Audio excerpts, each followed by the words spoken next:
ఆంధ్రప్రదేశ్ ఓటర్ల మహాశైలరా, 2024 మే 13న జరిగే ఎన్నికల్లో ప్రతి ఒక్కరూ తమ ఓటు హక్కును వినియోగించుకొని నన్ను కాపాడవలసిందిగా కోరుచున్నాను. అందరూ కూడా ప్రతి ఒక్కరు ఓటు నిరుపయోగం కాకుండా ఉపయోగించుకొని సరైన వ్యక్తులకు వేయటం ద్వారా నన్ను మీరు రక్షించిన వారవుతారు. నన్ను రక్షించినట్లయితే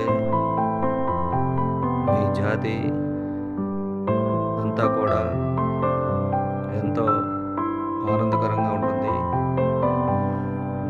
నన్ను రక్షించలేకపోతే మీ జాతి వినాశనానికి కారణమవుతుంది.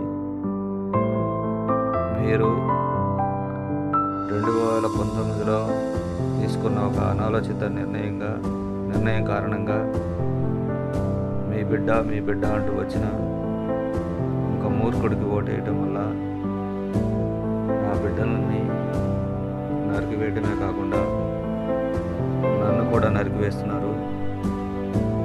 ఇది ప్రకృతి ధర్మానికి విరుద్ధము. అందరూ బద్ధకం లేకుండా మీ ఓటు హక్కును బాధ్యతగా వినియోగించుకొని సరైన వాళ్ళకు ఓటు వేసి నన్ను రక్షిస్తారని, నేను కనుక కన్నీళ్లు పెడితే యావత్ ప్రపంచమే నాశనం అయిపోతుంది. కావున ప్రతి ఒక్కళ్ళు ఆలోచించి ఓటు వేయాలని కోరుకుంటున్నాను.